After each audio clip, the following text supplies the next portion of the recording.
God is faithful.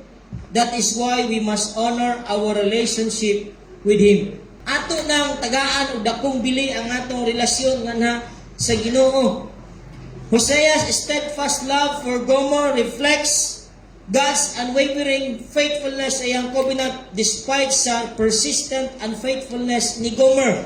Hosea chapter 1 verses 1 to 11 reminds us that our spiritual unfaithfulness is not only about worshiping false gods, it is also allowing anything to replace God as our highest love and loyalty. Unsa man ni? Usahay ang atong dungog.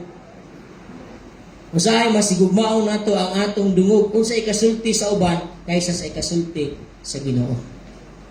Yet the passage also offers hope. Ingon siya, God's grace calls us to repentance and restores those who return to Him with sincere faith. Na God is faithful.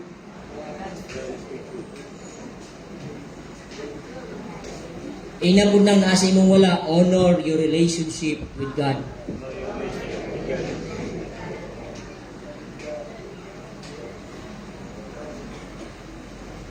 Murag dili man kamutuoan ang nasa imong wala.